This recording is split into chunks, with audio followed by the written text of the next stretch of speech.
تو یہ علی امین گنڈاپور صاحب کی وجہ سے جہاں پر عوام کے مسائل پیدا ہوں گے وہاں پہ پھر گورنر راج کی طرف حالات بڑھ جائے گا اور عوام پھر تسلیم کرے یا نہ کرے. ٹھیک ہے, حالات جو ہے وہ کئی اور ملک کی طرح ان کو چاہیے میانہ روی پالیسی بنائیں اور اپنے لیڈر کے لیے بھی مثبت پوزیشن راستہ کھولیں. پنجاب کے ساتھ بھی یہاں سے گندم کا معاملہ بھی ان کے ساتھ اٹیچ ہوگا. اسی پر ہم عدیل سے بھی بات کر لیتے ہیں. عدیل, کیا دیکھ رہے ہیں آپ؟ جس طرح سے حسن بھی کہہ رہے ہیں علی امین گنڈاپور کی مزاحمتی سیاست سے کیا عوام کو فائدہ ہوگا؟ جی نقصان ہوگا. دیکھیں میں سمجھتا ہوں کہ پنجاب کے اندر چونکہ ایک کمپٹیشن ہے نا, جو بھی چیف منسٹر آتا ہے اس نے پہلے سے بہتر پرفارم کر کے, مثلا 2-3 کی ہم مثال ہمیشہ دیا کرتے ہیں. جس طرح مریم صاحبہ اس وقت جو جسچر دے رہی ہیں, جس انداز میں جو آپٹکس ہیں اس ساری سچویشن میں, اور وہ کیا 3-4 دن سے کیا اسٹیبلش کر رہی ہیں, وہ عوامی ایشوز پہ بات کر رہی ہیں, بیوروکریسی کو سامنے بٹھایا ہوا ہے, ان کو ہدایات دے رہی ہیں, مجھے کہیں پر کوئی ایک بھی گھڑا نظر نہ آئے, میں خود محلے میں جاؤں گی. اچھا یہ چیزیں ہوتے تو ظاہر ٹائم لگے گا, لیکن یہ جسچر بڑا زبردست ہے اور اس کا الٹیمیٹلی بینیفیشری اس کی عوام ہی ہے. مثلا رمضان ریلیف پیکج کی بات ہونے لگ پڑی ہے. اب ہم کے پی کی بات کرتے ہیں. اب کے پی میں مسئلہ یہ ہے, دونوں اگر ہم چیف منسٹر کا کمپیریزن کریں نا, دونوں میں فرق کیا ہے. دیکھیں مریم نواز صاحبہ پارٹی کی خود کرتا دھرتا ہیں, جبکہ علی امین گنڈاپور صاحب جو ہیں ان کو انسٹرکشن لینی پڑتی ہے.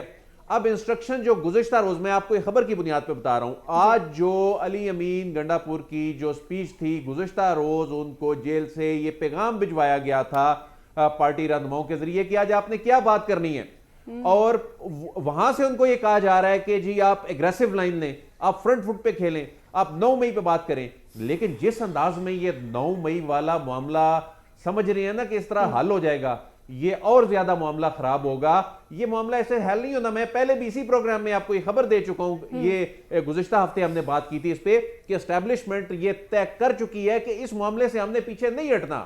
اس معاملے پہ 9 مئی والا جو معاملہ ہے, اس سے 1 انچ بھی پیچھے نہیں ہٹنا. اس میں جو ذمہ داران ہیں, اس میں جو فیسیلیٹیٹر ہیں, اس میں جو پلانرز ہیں, وہ قانون کے تحت منطقی انجام کو انہوں نے پہنچانا ہے. یہ ریاست طے کر چکی ہے. تو ایسے میں آپ یہ کہیں 1 ہفتے میں ہم یہ کر دیں گے وہ کر دیں گے, تو اس میں الٹیمیٹلی آپ کیا کریں گے؟ تصادم کی جانب جائیں گے. تصادم کی جانب جائیں گے, آپ عوام کو سڑکوں پہ لے کے آنے کی کوشش کریں گے, تو عوام کو تو کچھ نہیں ملنا. ٹھیک ہے عادل, یعنی ٹھیک ہے جس طرح سے آپ کہہ رہے ہیں کہ ایک اگریسو لائن کو جو ہے وہ چوز کیا جائے گا, اور تصادم کی یقیناً جو پالیسی بڑھتی ہوئی وہ دکھائی دے رہی ہے. اسی پر ہم بات کریں گے ناظرین, لیکن ایک چھوٹی سی بریک کے بعد آپ ہمارے ساتھ رہیے گا.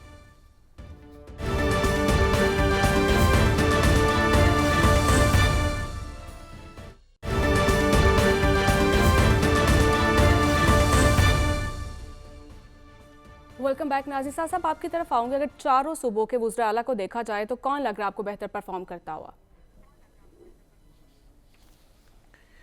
دیکھیے, پاکستان کا کوئی بھی ذی شعور شخص اسی نتیجے پہ پہنچے گا کہ کسی بھی کام میں مریم نواز صاحبہ سے بہتر کون پرفارم کر سکتا ہے. یہ تو وزیر اعلیٰ کی بات ہے. کوئی بھی اور اگر آپ انہیں دے دیتی رسپانسبلٹی یا پوسٹ, تو ان سے بہتر تو کون پرفارم کر سکتا ہے. وہ نواز شریف صاحب کی بیٹی ہیں. یہ کوالیفیکیشن کافی ہے ان کو کسی بھی فیلڈ میں سب سے آگے رکھنے کی. اگر ان کا اپنا کوئی ایکسپیرینس اس میں نہ بھی ہو تو مجھے یقین ہے پاکستان کے دیگر تمام لوگوں کی طرح جو ذی شعور ہیں, جو حب الوطن ہیں, کہ مریم نواز صاحبہ سے بہتر تو کوئی کام نہیں کر سکتا. تو آپ کے سوال کو مجھے تو پوچھنے کی منطق بھی سمجھ نہیں آئی, کیونکہ اس کے علاوہ اس کا کیا جواب ہو سکتا ہے. ٹھیک ہے, مجھے لگا آپ کہیں گے علی امین گنڈاپور, اس لیے میں نے آپ سے یہ سوال کیا تھا.